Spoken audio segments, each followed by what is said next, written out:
Mr. President, His Excellency, the Honorable Brian P. Kemp, Governor of the State of Georgia, and distinguished guests await entrance to the House chamber. Madam Doorkeeper, please let His Excellency Brian P. Kemp, Governor of the great state of Georgia, and the distinguished guests be admitted to the chamber.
Governor's office is the north wing.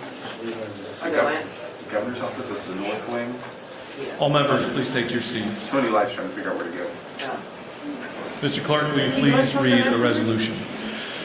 House Resolution 9, orders of Burns, 159th. I gotta be A live. resolution calling a joint session of the House of Representatives and the Senate for the purposes of hearing a message from the governor, inviting the justices of the Supreme Court and the judges of the Court of Appeals to be present at the joint session and for other purposes. I'd like to take a moment to recognize some very special people here today. And would you please stand when your name is called? A great friend of mine and somebody that I got to know as Speaker of the House, but now get to know as a friend and a co-worker, David Ralston.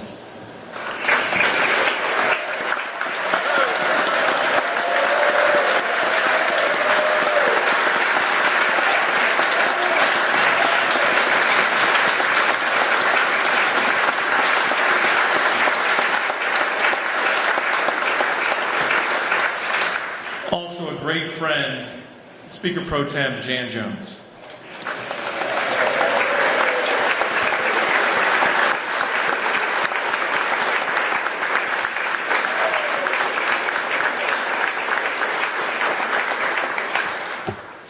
And from the Senate, a great friend of all of ours and a great car salesman, President Pro Tem of the Senate, Butch Miller.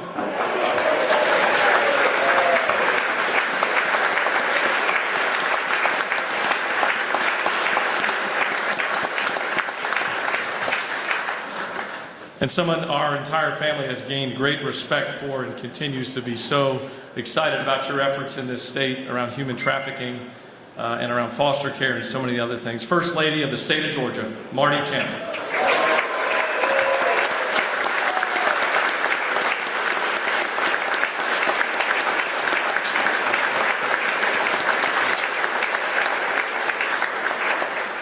And it's a great honor to introduce the First Lady of this chamber, Cherie Bradburn.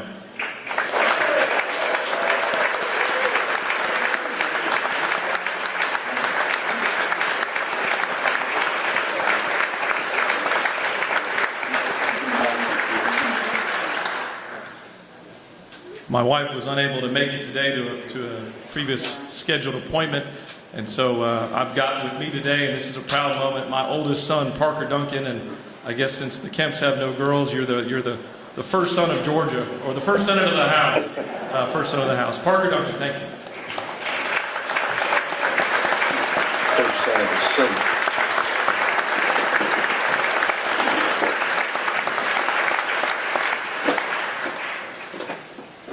I'd like to take a moment to welcome many of you back to this great body and to this General Assembly.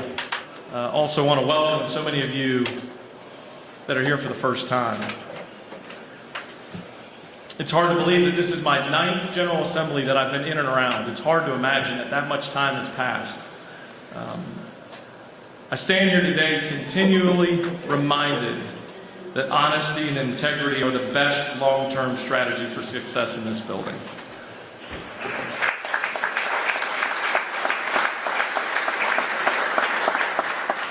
The short-term sugar high of getting something done just for today to sacrifice tomorrow, I encourage you, we talk about often at our house. Doing the right thing is always the right thing.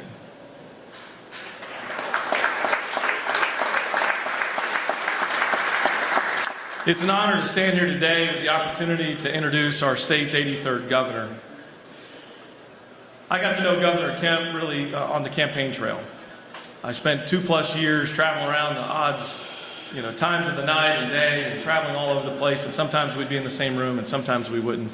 But we worked our way all across the state for 2+ years, and every time I got up from listening to Governor Kemp give a speech, there were 4 things that were unmistakably etched in my mind as to why he wanted to be the governor. 1, because of his conservative values. 2, because he cared about rural Georgia. 3, because he was a small business-minded individual. And 4, because he was family-centered. And now in the role of governor, I get to work with him every single day. And I get to watch those 4 priorities become reality in virtually every single meeting that we're in. I get to watch him encourage the room when we're sitting around the table to be the one that leads the conversation on how to shrink government, how to make decisions closer to the voter, how to be fiscally conservative and prepare ourselves for rainy days.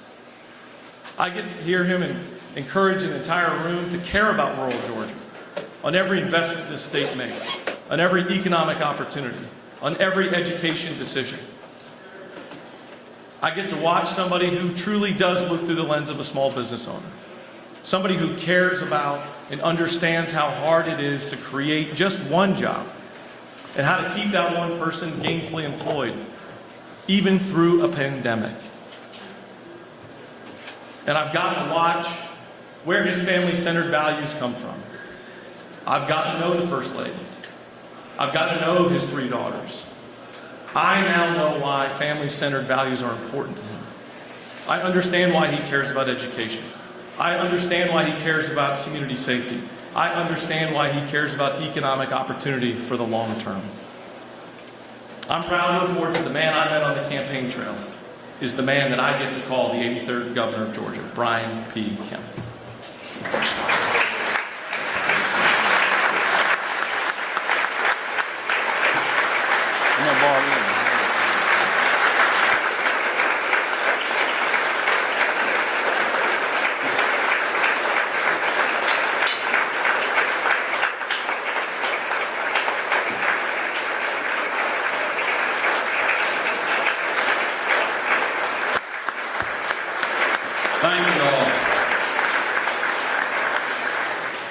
Thank you all so much. Lieutenant Governor Duncan, Speaker Ralston, Speaker Pro Tem Jones, members of the General Assembly, Chief Justice Melton, Chief Judge McFadden, and my fellow Georgians. In my first State of the State address, I talked about building on a sure foundation. We applauded the leadership of Governors Perdue and Deal, who guided our state through difficult storms. I extended my gratitude to the Georgia General Assembly, who helped pour the concrete with key investments in education and economic development. During that first address, which quite honestly seems like an eternity ago, I retold the famous parable of 2 builders, one who built a beach house and the other who picked a better lot on higher, more stable ground. The rains came, the floodwaters rose, and the house built on a sure, solid foundation weathered the storm. And then last year, I talked about our house plans, the blueprint for a safer, stronger Georgia. Each side of the structure protected those who lived inside. Windows faced to the future, and a front door open for all those who were looking for safety, opportunity, and a better tomorrow. 1 year ago, I had no idea what we would experience in 2020, what we would endure, the storms we would face. 1 year ago, our economy was growing at a rapid pace with unemployment the lowest in the state's history. We had full faith and confidence that our best days were still to come. When I stood at this rostrum on January 16, 2020, I didn't know that a deadly global pandemic was on the horizon. We didn't know that businesses would be shuttered, unemployment would skyrocket, and opportunity would slow under the weight of COVID-19. We didn't know that our prosperity and our economy would be undermined at the same time that our health and well-being was being threatened. We didn't know all of the challenges ahead, all the impossible decisions to make, all of the struggle, pain, and grief. My family didn't know we would have to say goodbye to Harrison Deal.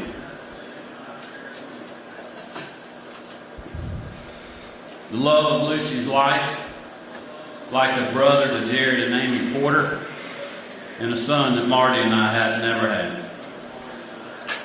We didn't know that political division would generate ridiculous and harmful conspiracies, lawlessness, and death. Friends, standing here 12 months ago, I had no idea that 2020 would present more challenges than any other year in my lifetime. There's no doubt that this virus has impacted all of us beyond what we could have ever imagined. Too many families are now missing loved ones. A heartbreaking, devastating loss that I know many Georgians are still grieving today.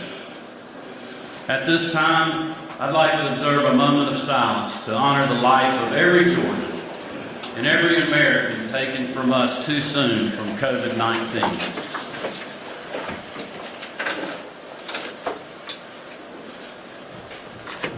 Amen. Those great Georgians may be gone, but they will never be forgotten.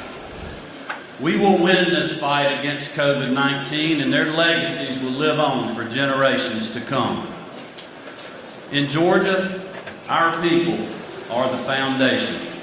Despite incredible loss and unprecedented challenges, Georgia is still standing. Our house, built on a sure foundation, survived the storm. This state, while battered, is not broken. A better, brighter future is right around the corner.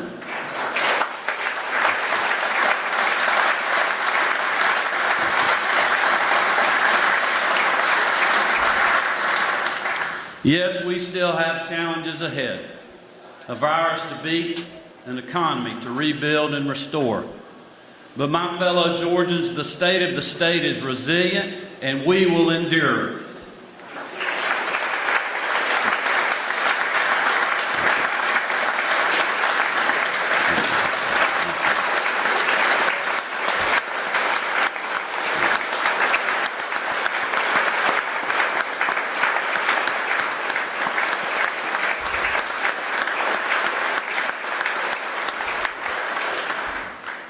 As you know, agriculture is Georgia's oldest and largest industry, supporting nearly 400,000 jobs and $76 billion in economic impact throughout the Peach State. While we often take these hard-working Georgians for granted, we were reminded of their importance in the wake of Hurricane Michael. With winds topping 70 miles an hour, this storm destroyed thousands of acres of pecans, cotton, and timber, leveling homes, storefronts, and structures, literally upending lives and livelihoods.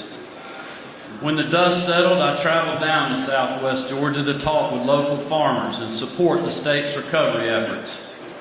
I remember many conversations while I was there. Most of them went roughly the same way. These families were facing the destruction of their livelihoods, with bills piling up and federal assistance far away.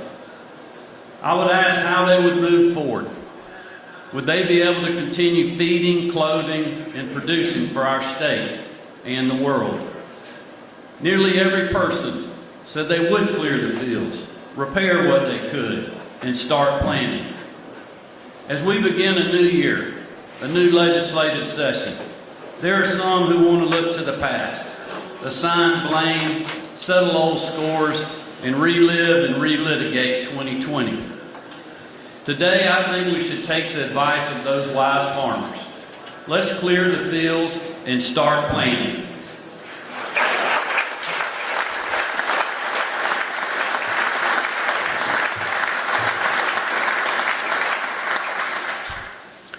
While Jesus was a carpenter like his dad, he had some timeless wisdom on farming and life. In Matthew 13, Jesus shares a few best practices with the crowd that had gathered. A farmer went out to sow his seed, and as he was scattering the seed, some fell along the path, and the birds came and ate it up. Some fell on rocky places where it did not have much soil. It sprang up quickly because the soil was shallow. But when the sun came up, the plants were scorched and they withered because they had no root. Other seed fell among the thorns, which grew up and choked the plants. Still other seed fell on good soil, where it produced a crop, 100, 60, or 30 times what they sowed. Whoever has ears, let them hear. This parable, told over 2,000 years ago, is just as relevant today. A good harvest starts with good soil. Our future as a state, for decades or more, will be determined by the decisions we make in the days to come.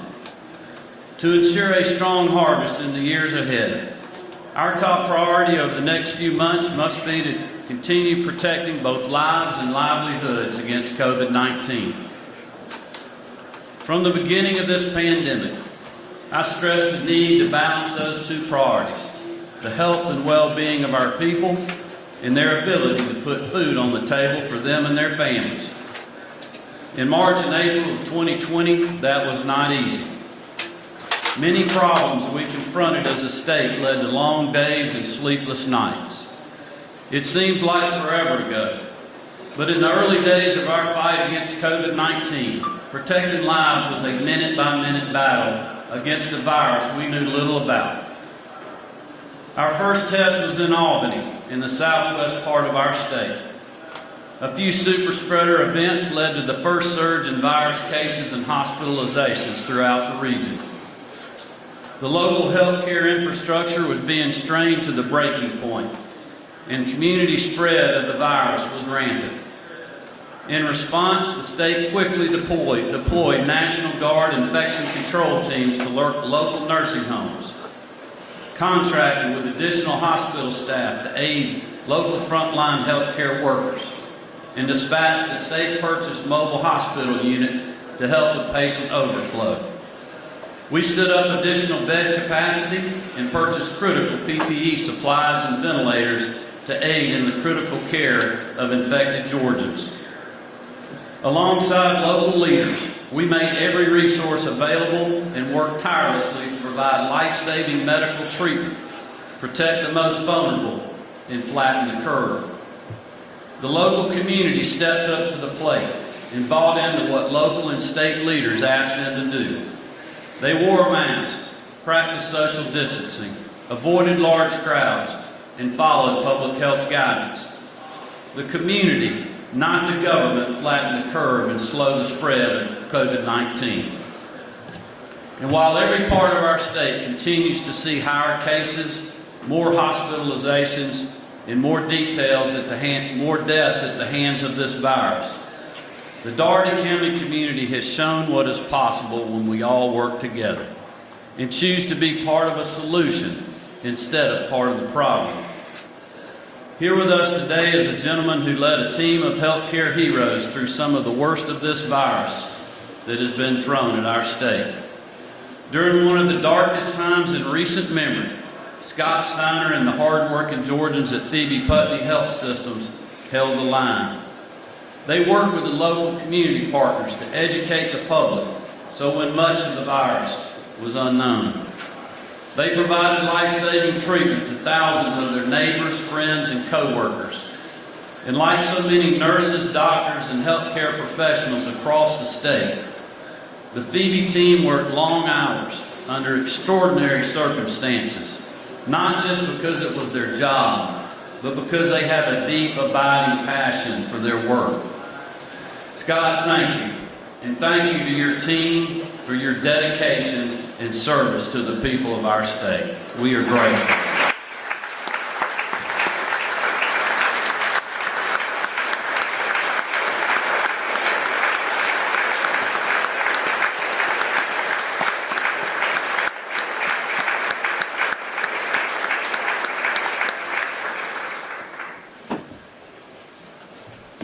Learning from Albany, as we moved into the summer months, the state launched a strategic plan to address the effects of COVID-19 and its impacts on our healthcare infrastructure and communities as a whole. Thanks to the help from our federal partners, the state purchased 4 mobile hospital units to respond to increased hospitalizations in real time. Working with the General Assembly and Grady Memorial Hospital, we ramped up the Georgia Coordinating Center to allow for statewide coordination of hospital capacity. We brought in additional bed capacity at the Georgia World Congress Center, allowing Metro Atlanta hospitals the ability to quickly adapt to changing conditions on the ground. We kept hospitals open, accepting patients, and keeping Georgians healthy. Like every other state across the country, the pandemic introduced the dire need for rapid, accurate, and widely available testing. An infrastructure the Department of Public Health literally created from scratch. But we persevered through significant supply chain challenges. We brought in the Georgia National Guard and contracted with Augusta University to boost testing, set up mega sites, and drive-through testing operations, and engaged hard-to-reach communities to help identify cases and slow the spread of the virus. As of today, there has been a staggering 5.7 million tests administered in the state of Georgia. And we all know COVID-19 has hit our most vulnerable Georgians the hardest, especially those residing and working in nursing homes. From the start of the pandemic, Dr. Toomey and our team recognized that nursing homes and their residents and staff would be among the toughest challenges that we faced. The state sprang into action and was first in the nation to utilize National Guard infection control strike teams to conduct missions in facilities in nearly every community. All told, the Guard's 65 infection control teams conducted missions in more than 2,400 facilities.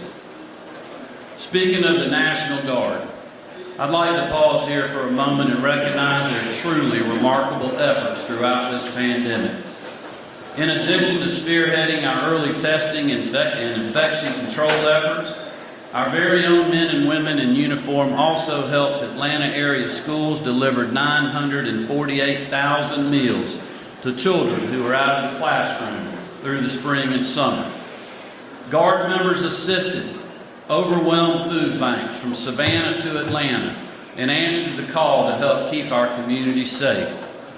At this time, I'd like to thank General Tom Carter and every Georgian serving in the National Guard for their tireless work on behalf of our state and our nation. We are grateful.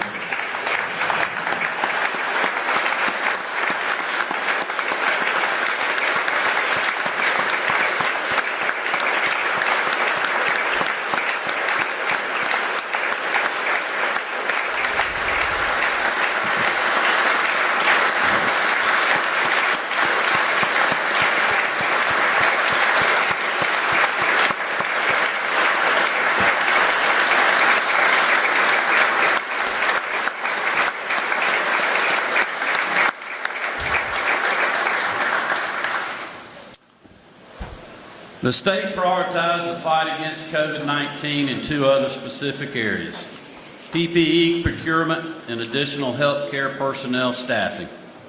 Activating the Georgia Emergency Management and Homeland Security Agency statewide network, the state secured entire warehouses of PPE from hundreds of vendors, which was immediately sent to hospitals, nursing homes, doctors' offices, and other healthcare providers on the front lines. Because of their around-the-clock efforts, under the leadership of former Director Homer Bryson and Director Chris Stallings, the state now has at least an 80-day supply of all critical PPE categories. As our hospitals and nursing homes confront the fiercest part of the pandemic, the frontline healthcare workers in these facilities have literally faced hell on earth. They've worked under brutal conditions for multiple shifts over months now. There's no doubt that Georgia's healthcare heroes have done their job with a grit and determination that has inspired 11 million Georgians. Never has it been clearer how important your job is and how vital all of you are to keeping our state healthy and prosperous. I want to thank you for sacrificing your time with loved ones, for going above and beyond the duty each and every day. God bless you all.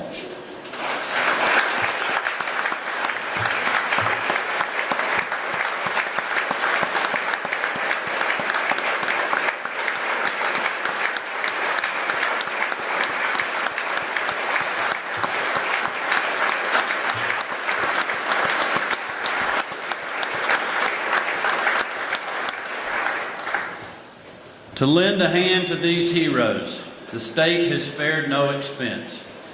Through the end of 2020, Georgia allocated $250 million in CARES Act funds to augment staff at nursing homes and hospitals across the state, with an additional $70 million planned through early March. These nurses and healthcare professionals have been absolutely vital to our battle against COVID-19. Often serving as a lifeline for these facilities and patients. I want to thank them for their willingness to do so. These have been dark times for our state, for our country, and for our nation. We have overcome so much, and together we can now see the light at the end of this tunnel. Thanks to the efforts of Operation Warp Speed, we have a miracle of modern science that is quickly being administered, with over 283,000 Georgians vaccinated as of yesterday. We still have a long way to go, but we are making steady progress. This is certainly good news, but our fight is far from over. This pandemic is still infecting and killing fellow Georgians and Americans. We must all continue wearing a mask, practicing social distancing, washing your hands, and heeding the regulations of the executive order still in place. But we also know that there are 283,000 reasons for hope and optimism. We will get through this. We will get there together.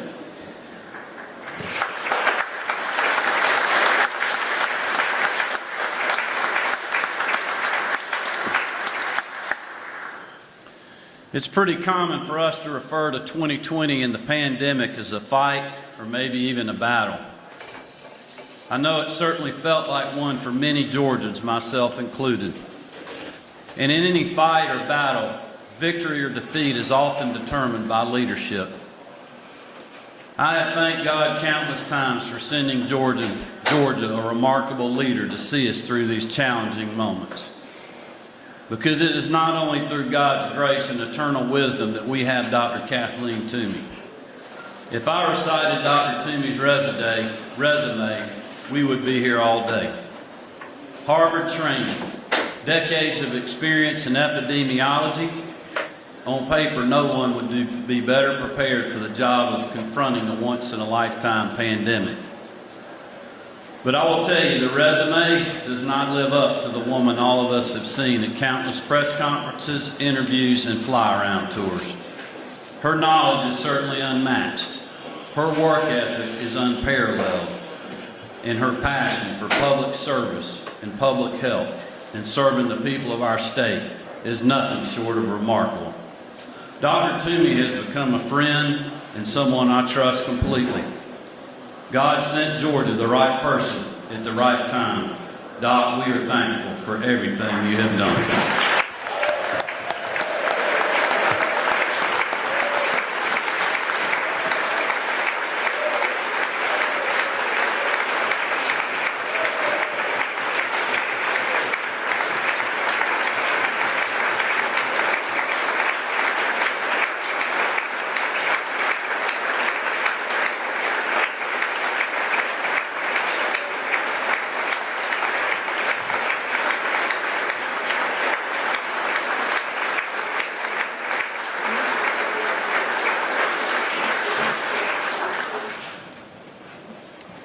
Thanks to the partnership of both legislative chambers, the outstanding work of the best economic development team in the country, led by Commissioner Pat Wilson, Georgia's economy was able to hold its own during 2020. In a year riddled with economic hardship from coast to coast, Vice President Mike Pence said it best: Georgia helped lead the way back to a prosperous American economy. And if the first half of the new fiscal year has been any indication, the Peach State is well positioned to emerge from this dark period of economic crisis stronger and more prosperous than before. For an unprecedented 8th consecutive year, Georgia earned the title of #1 state for business, affirming and solidifying our status as the leading competitor for jobs and investment right here in the United States and around the world.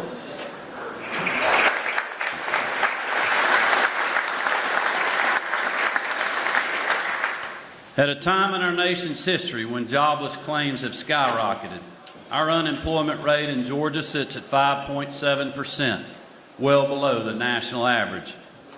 And in the midst of a global pandemic, Georgia's economic development numbers have shattered record after record. Since the start of the fiscal year in 2021, our Department of Economic Development has announced the creation of more than 16,000 new jobs and more than $6 billion in new investment, with more than half of those jobs going outside communities outside communities from the metro area. Whether it was thank you.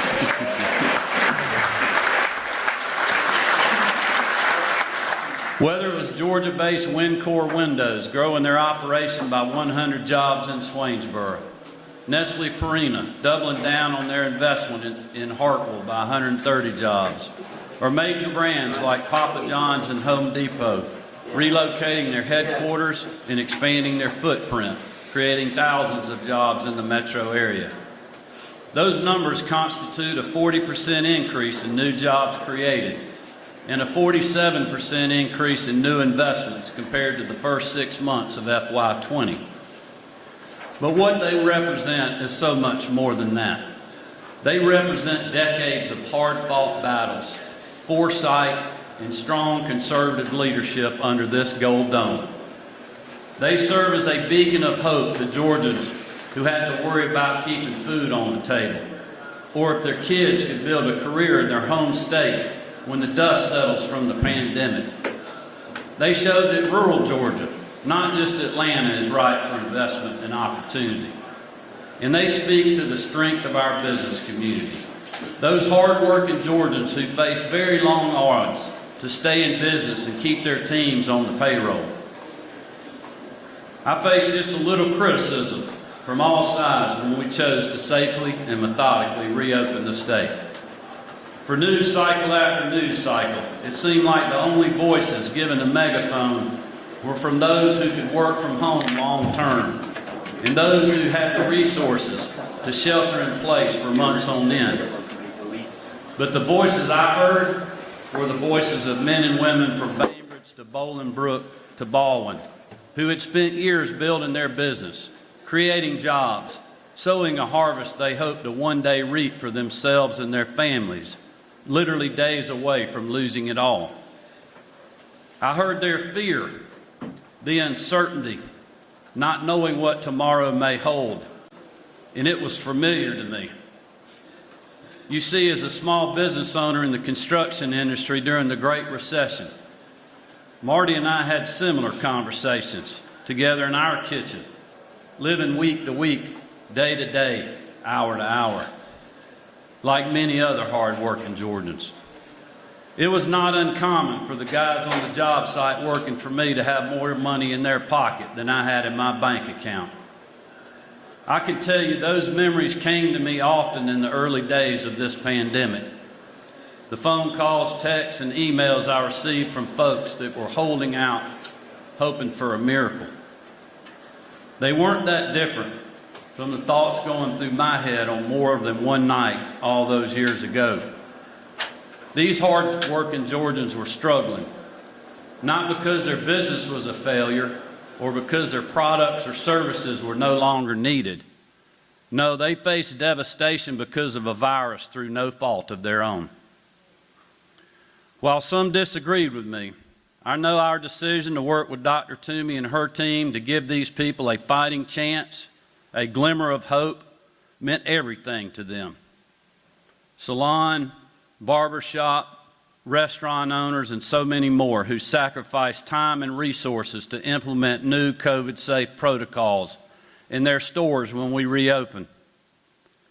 These new regulations upended their daily operations, but kept many from closing stores, laying off workers, and losing businesses that sometimes had been families and communities for generations.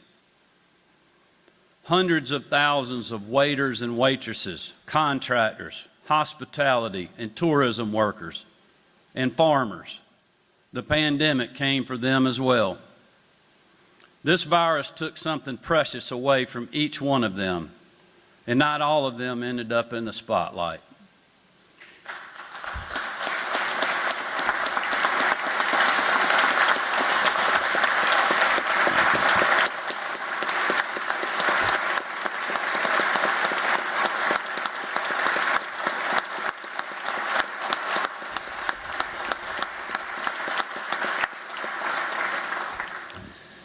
My message to these great Georgians has been the same every day since we announced our measured reopening.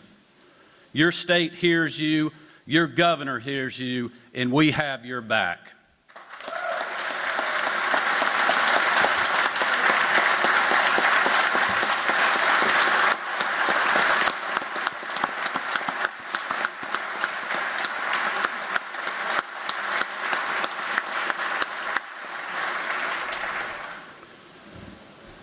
That decision allowed Georgia's small business community to live to fight another day.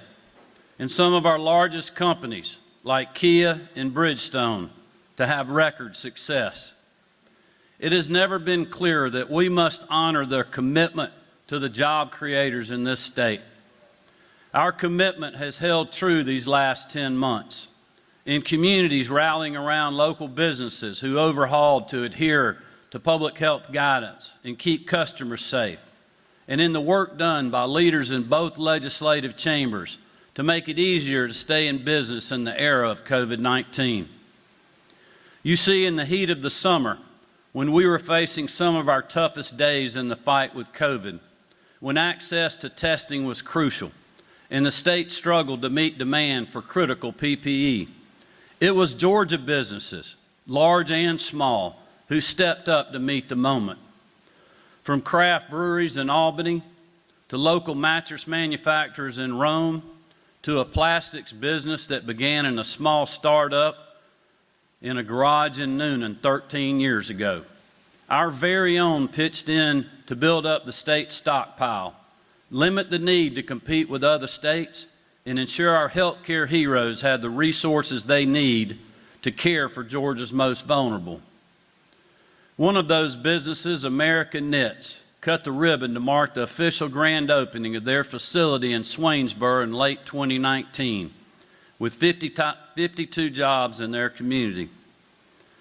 Their ribbon cutting heralded the return of American-made manufacturing to Swainsboro, more than 20 years after many cut and sew plants closed throughout the United States. And of course, it meant good jobs and more opportunities were on the way to hardworking Georgians and their families. Like all of us seated here today, I'm sure no one at the team of American Knits anticipated the COVID-19 pandemic and how hard it would hit our economy. But when the pandemic hit, they didn't slow down. They rolled up their sleeves and they kept chopping.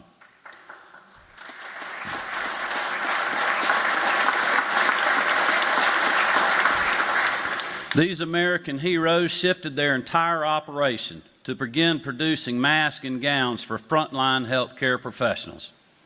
And while their products may not bear the name of a major brand, they caught the attention of people in high places, receiving FDA approval in a matter of days to sew and send life-saving garments to our frontline heroes. Steve Hawkins, the president of American Knits, joins us in the chamber today. Steve, I know at this time last year, you could not have fathomed that your plant would shift to 20-hour days, bring on more staff, and work harder than you thought possible to fight a virus that we knew so little about. I want to thank you for that. You and your team's commitment to that mission represents the best of the Georgia business community and reminds us all of what is possible in rural Georgia. On behalf of all Georgians, thank you, sir, and thank you and your team. God bless you.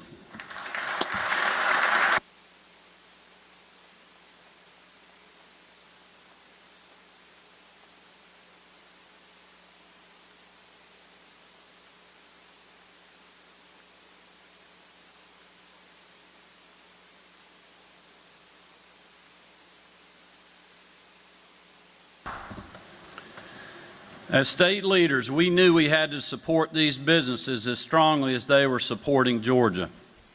That's why I was proud to work alongside Speaker Ralston, Lieutenant Governor Duncan, and leaders in both legislative chambers last session to support the passage of a PPE tax credit, to incentivize in-state production and ensure that we aren't forced to rely on anyone but our own Georgia-made entrepreneurs for critical supplies. That piece of legislation was exactly the type of common sense, business-friendly policy that we should champion here in the #1 state for business. To stand alongside businesses who are working hard each and every day to provide for their employees and their communities, and leverage state programs to support their efforts. That is why, as part of my legislative agenda this session, I'm proposing a natural next step to the PPE tax credit by expanding the letter of the law to cover pharmaceutical and medical equipment manufacturers.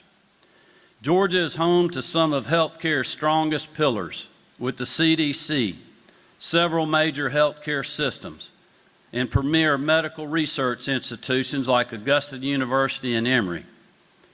And as we look to the future, on the other side of COVID-19, we should focus our efforts on planting more seeds in that good soil by spurring job creation from those industries that are critical to the healthcare industry and building on Georgia's momentum to become a leader in all sectors of the healthcare industry. We've learned many lessons as a result of COVID-19, and one that we learned early on is one that we cannot waste time in bidding wars with other states or foreign adversaries. No one nation should hold a monopoly on life-saving medicals, supplies, or equipment. And we should bring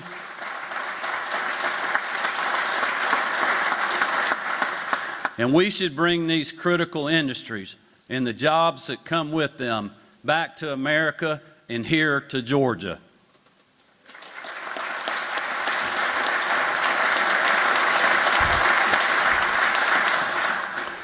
Despite the challenges of 2020, I'm exceptionally proud of what we were able to accomplish while working together last year. For the first time in our state's history, the General Assembly enacted a public health state of emergency, granting my office the flexibility and the tools needed to lead our state through the COVID-19 crisis.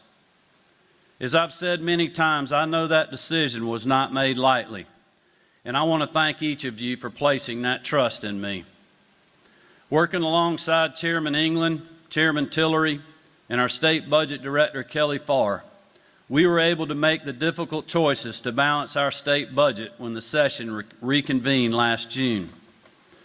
Through diligent work, we passed a balanced budget that reflected our priorities: health care, public safety, education, and economic opportunity. And while the media and the politicians in California, New York, and others spent their 2020 throwing stones in glass houses, here in Georgia, I'm proud to report that unlike them, the Peach State will not be facing budget cuts this year.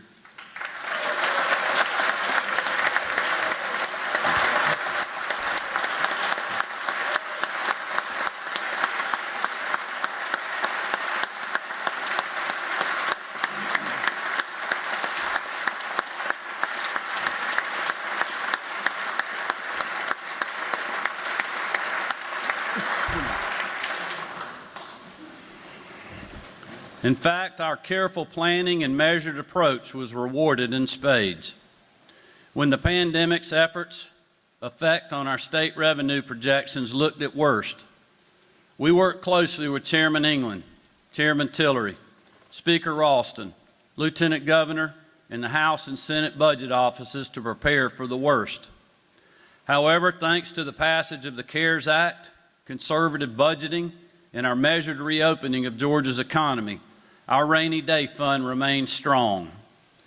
Other states are looking at further cuts to employees and essential services.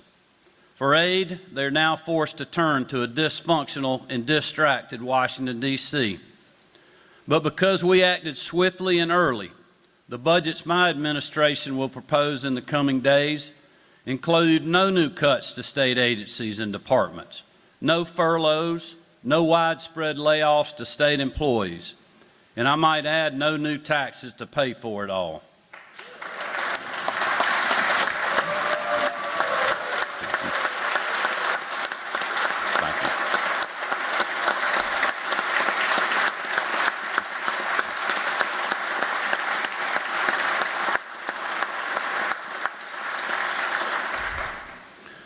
This sound fiscal management enabled Georgia to maintain our coveted AAA bond rating. And we find ourselves in a position that many other states should envy, as economic experts point to Georgia's ability to weather the economic fallout from COVID-19 as better than most. But now, as we begin a new legislative session, our state still faces headwinds due to uncertainty in the global and national markets. But it is our job to till the earth, pass budgets that put hard-working Georgians first, and get ready for planning. Continuing to invest in soil ready to grow Georgia's economy means we have to stay laser focused on promoting development in all 159 counties, not just our capital city. This has been a top priority of mine since the campaign trail, and I know for many under this gold dome as well. We've delivered on those promises by championing pro-growth legislation for rural Georgia and establishing the Rural Strike Team to bring local developers, elected officials, and industry leaders together to bring projects of regional significance to communities looking to grow. But this is no time to let up. We know that we can land major investments and job creation in rural communities throughout Georgia. But we also know that will not happen if we don't invest heavily in the infrastructure and resources necessary to encourage that growth. Many of the economic, medical, and other challenges that are facing rural Georgia cannot be fixed with a top-down, one-size-fits-all approach. These issues are best addressed through targeted, innovative, public-private solutions that meet the needs of specific communities, not just today, but 5, 10, or 25 years down the road. That's why I've included in my budget nearly $40 million to establish a Rural Innovation Fund to provide a readily available pool of resources that empowers rural Georgia businesses and entrepreneurs to get started, expand, and thrive.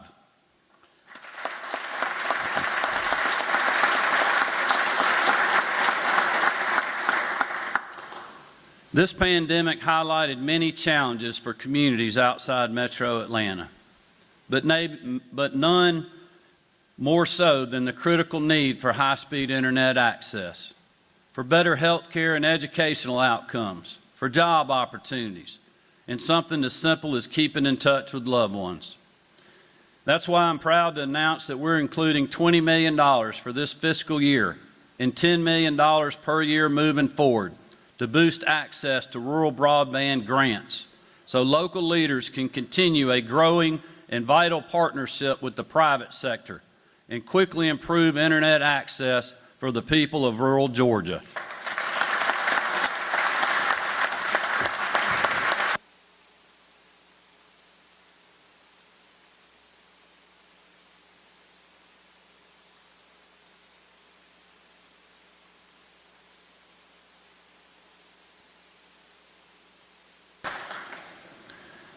In a year where doctors, nurses, medical staff, public health workers, and other healthcare professionals have shown themselves to be the best of Georgia and the best of America. There is no question that we must direct every resource available to the expansion of healthcare access in Georgia. To our most vulnerable, to the families who have seen their income cut, and to hard-working Georgians trying their best to make ends meet. We've made great strides toward this goal already, passing and signing over 50 health care bills in the last 2 years to expand access, spur innovation, and cut costs for better coverage, including the Patients First Act. Georgia has one of the highest uninsured rates in the country, and many who are insured are struggling to pay for care. In the midst of a pandemic, that is quite honestly unacceptable. More action is needed. That is why my budget proposal for the coming fiscal year includes $76 million to implement Georgia Pathways and Access, to make health care accessible for the first time to thousands and affordable for millions more. By scaling back dependence on failed promises of healthcare.gov, giving low-income Georgians a hand up, and increasing competition in the private sector to drive down cost, we'll also make use of state resources to shore up Georgia's health care programs, with $329 million for Medicaid and Peach Care to fund projected costs in the coming year. When it comes to meaningful, innovative reforms in health care, Georgia is leading the nation. We are putting our money where it truly matters, to plant the seeds that we will grow in our state for years to come. We must add important nutrients and strengthen vital life-saving programs and invest our resources in keeping Georgia healthy and prosperous for generations to come.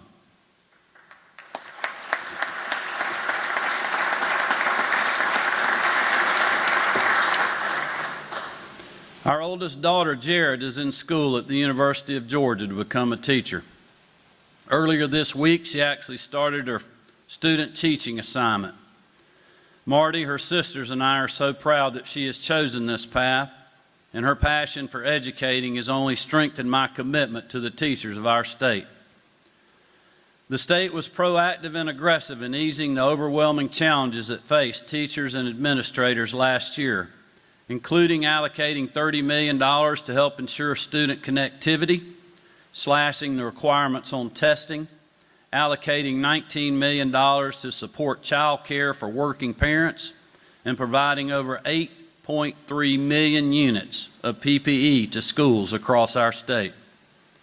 But the daunting task of teaching Georgia's next generation in the midst of COVID-19 has been anything but easy. So many educators went the extra mile to help the children in their classroom who don't have the best home life. Or maybe it was to do whatever it took to make sure their kids had meals to last them throughout the day. In a day and age where so much is thrown at those investing in our children on the front lines, the additional burdens of remote learning, social distancing, wearing a mask, adapting to the new normal, honestly made educating overwhelming.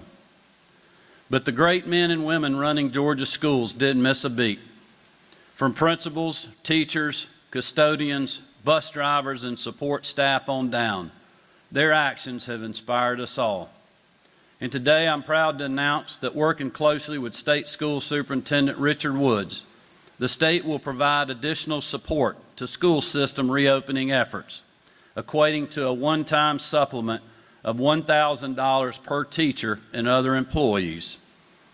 Richard Woods and his team have been tireless champions for our schools, teachers, and students even before the pandemic, and I appreciate his friendship and his leadership. At this time, I'd like to ask all those in the chamber and those joining us via live stream to join me in thanking our educators, administrators, cafeteria workers, and school staff who faced COVID-19 with heart, passion, and perseverance. Thank you all.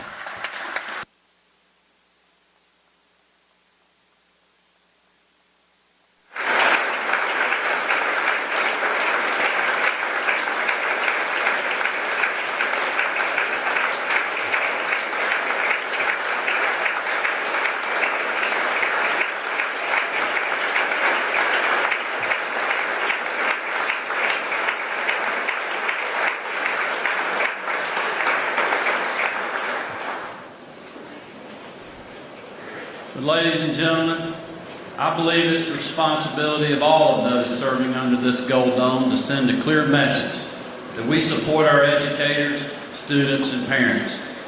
That's why for this year's amended budget, I'm recommending $647 million to restore funding to school systems across our state, fully fund enrollment growth, and hold schools harmless for enrollment reductions, with $573 million allocated to continue those efforts in next year's budget as well.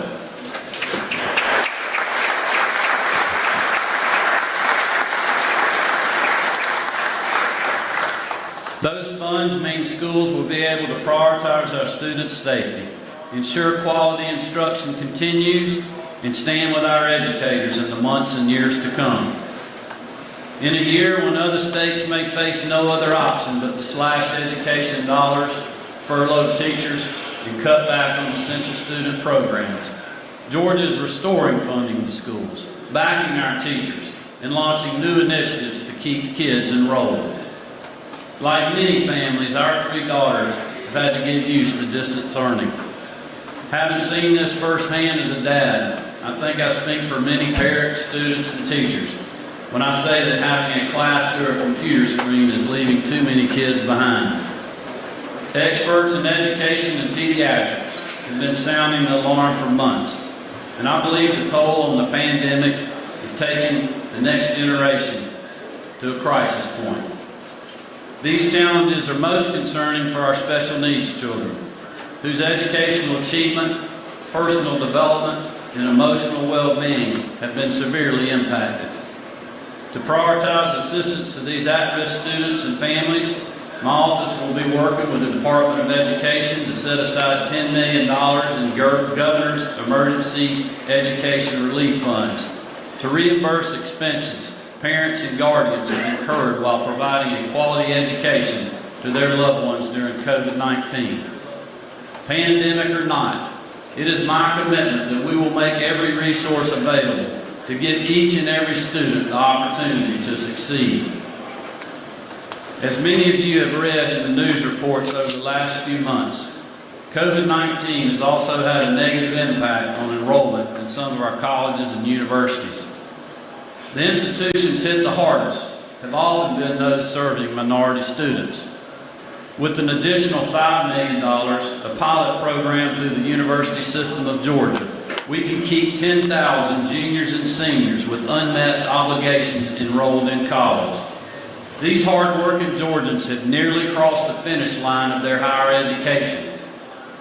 And I believe the least we can do is ensure that financial hardship at the hands of COVID-19 does not stand in the way of them achieving their dreams.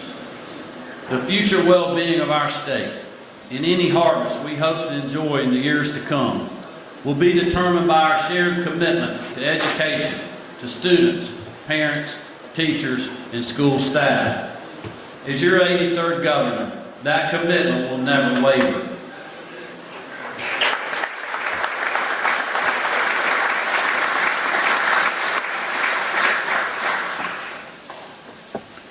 In addition to the pandemic, our country faced another crisis throughout the summer and early fall of 2020. In the tragic deaths of George Floyd and Ahmaud Arbery, the entire nation witnessed injustice with our own eyes. And I was proud to support peaceful protests that drew the world's attention to these terrible acts. And those voices demanded change to protect the lives of every Georgian, regardless of race, creed, or political preference. In a bipartisan way, leaders under this gold dome stood side by side and answered that call. Together we passed meaningful hate crimes legislation that reaffirmed Georgia's commitment to be a welcoming state that values the life of each and every one of its citizens. I'd like to thank Speaker Ralston, Lieutenant Governor Duncan, Dean Smyrie, Chairman F. Strachan, Senator Cowser, Senator Harold Jones, and others for their work on this important issue. Oftentimes, the best of what is accomplished in this building is achieved when we put politics aside and simply do what is best. When I signed HB 426 into law last year, I called it a sign of progress and a milestone worth applauding. But we know, thanks to the example set for us all by titans like C.T. Vivian and John Lewis, that work is far from finished. On May 5th, 2020, a viral video shocked the world. The horrific killing of Ahmaud Arbery shook a Georgia community to its very core. We all felt anger, disbelief, and a deep sorrow, but none more than Ahmaud's family and loved ones. Ahmaud was the victim of a vigilante style of violence that has no place in our state. The deranged behavior that led to this tragedy was excused away because of a law that is right for abuse and enables sinister, evil motives. That's why my administration plans to introduce significant reforms to our state citizens arrest statute. In working with legislative leaders and members of both parties, I believe that we can take another step toward a better, safer, and more just future for our state. We can again send a clear message. Georgia is a state that protects all of its people and fights for injustice wherever it is found.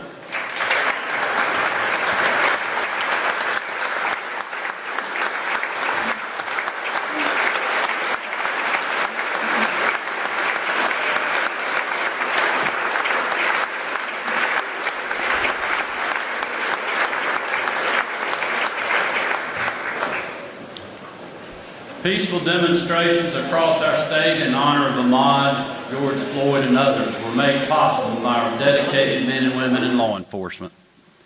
They worked long hours to protect protesters and to ensure if anyone had a different motive involving violence, that our communities and streets remained safe. Unfortunately, many of our law enforcement personnel were faced with events that turned destructive throughout the summer months of 2020. I don't believe it's ever been tougher, more dangerous, more challenging to wear a law enforcement uniform. But police officers across the state have made us proud. Our state cannot prosper or reap a good harvest without safe communities, safe streets, and safe families.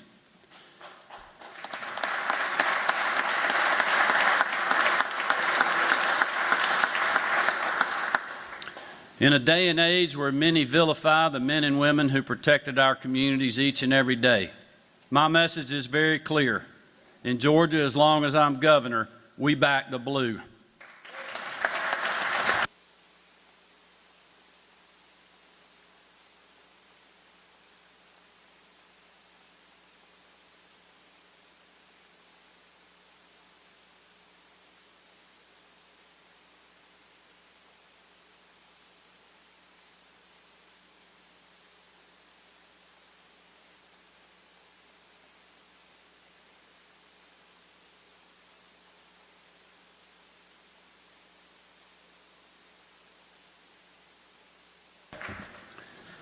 Atlanta police officer Max Brewer is an 18-year law enforcement veteran and a self-described motorman for life and serves in the Atlanta Police Motorcycle Unit. On Saturday, May 30th, Max was on duty in the city of Atlanta on the corner of Marietta and Spring Streets, assisting in traffic flow and ensuring demonstrators were kept safe. Around 10:30 that night, Officer Brewer was struck by a drunk maniac on an ATV and suffered serious, life-threatening injuries. Going in and out of consciousness and losing a significant amount of blood, Officer Brewer's need was critical. The call went out for help. The closest available assistance was a Georgia National Guard unit under the leadership of Sergeant First Class Justin Rustin. Sergeant Rustin's team responded quickly to the scene, applying a tourniquet to Officer Brewer's leg and providing life-saving medical treatment at a moment's notice. The actions of Sergeant Rustin and his fellow Georgia Guardsmen literally saved Officer Brewer's life. Once stable but in critical condition, Max was transported by the Guard unit to Grady, where healthcare heroes continued to save his legs and his life. These two gentlemen and countless other first responders answered the call to duty in 2020. Both Sergeant Rustin and Officer Brewer went above and beyond that call and for that, my family and our state are incredibly grateful. Officer Brewer wanted to join us today, but he's still receiving treatment for his injuries.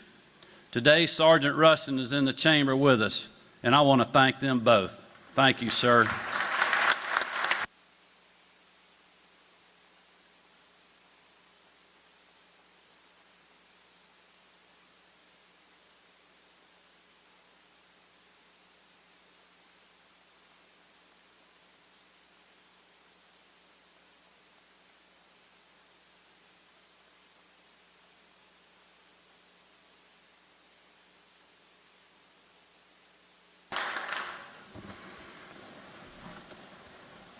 As state leaders, we spend a lot of time talking about Georgia's status as the best place in the country to live, work, and raise a family.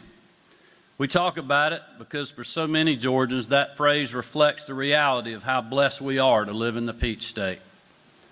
Georgia is rich with good soil, but it is our job to weed out the evils which seek to steal that promise from all of those who call our state home.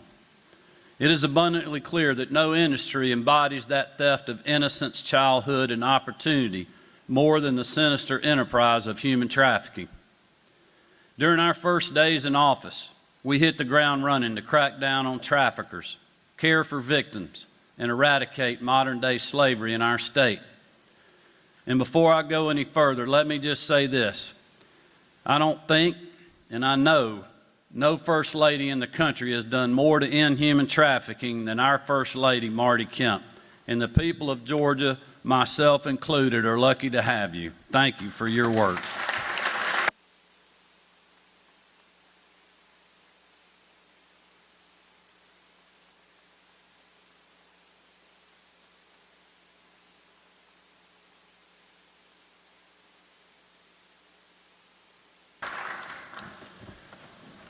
Marty and the Grace Commission have done incredible work these first 2 years, implementing statewide training programs so Georgians know the signs and how to report instances of human trafficking, passing bipartisan legislation, meaningful legislation that toughens penalties on those who participate in the sale of a person's innocence for profit, and working with organizations on the front lines in communities throughout Georgia to ensure survivors of human trafficking find their voice in their transition back into society. But as Marty and all of those who are fighting tooth and nail to end that industry will tell you, there is far more work to be done. On the heels of a year that sowed so much division among party lines more than any in recent history, I'm asking members of the General Assembly to unite once again. Let's build on the great work done by the Grace Commission by implementing more training programs that equip Georgians to recognize and prevent instances of sex slavery. Let's make common sense reform to our laws so survivors seeking a name change to build a new life no longer have to take out an ad in a paper that puts their safety at risk. And let's strengthen our statutes to add a civil remedy that allows victims to seek court action against their trafficker or those who knowingly aid in their trafficking. There is no shortage of issues.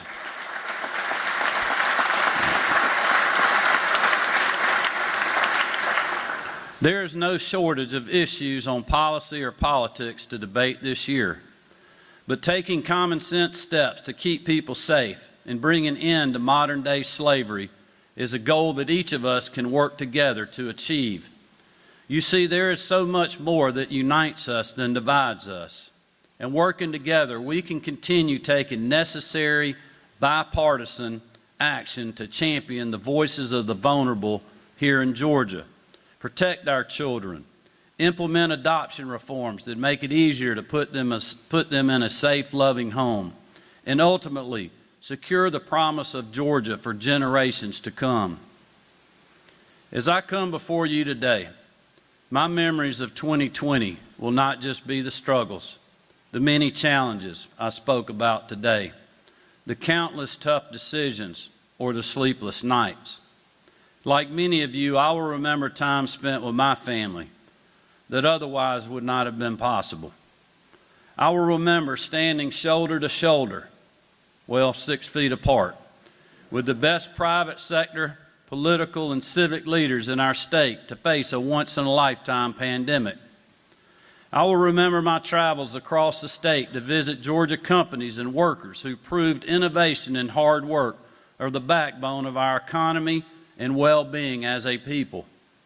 I will remember the countless sacrifices and hardships faced by the people of our state and how we pulled through, how we weathered the storm, how we emerged resilient and stronger than ever.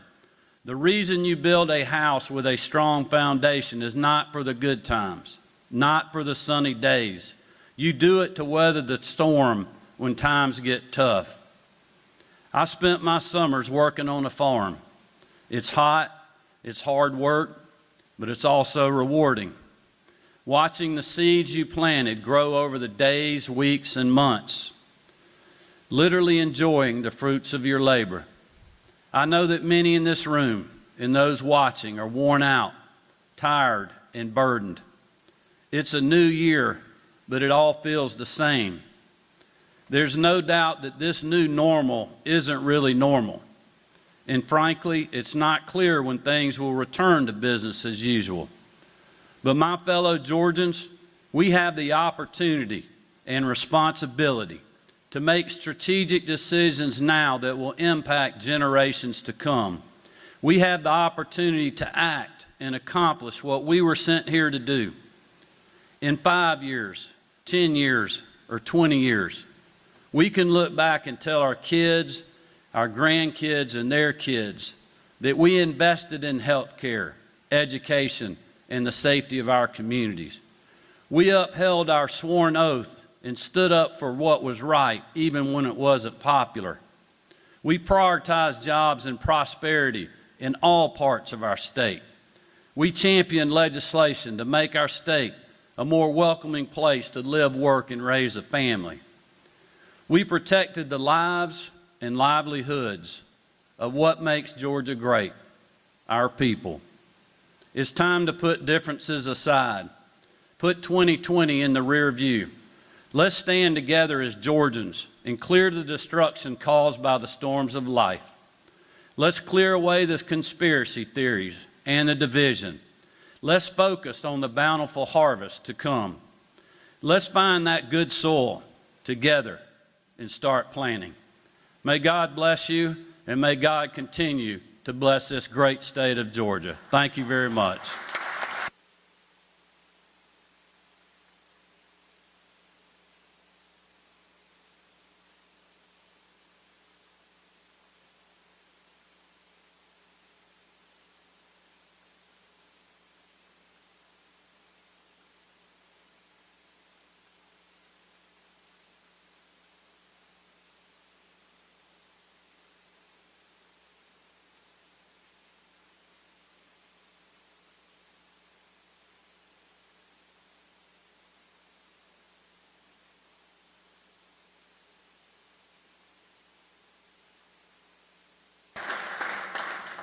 Thank you, Governor Kemp, for those great words. Thank you for your steadfast and consistent leadership through the past, the present, and the future. And I'm reminded of another Bible verse that you gave to us last year, Nehemiah 6:3.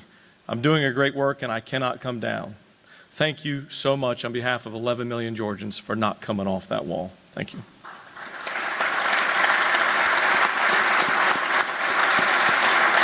Madam Doorkeeper, please escort the governor and his distinguished guest from the chamber at this time.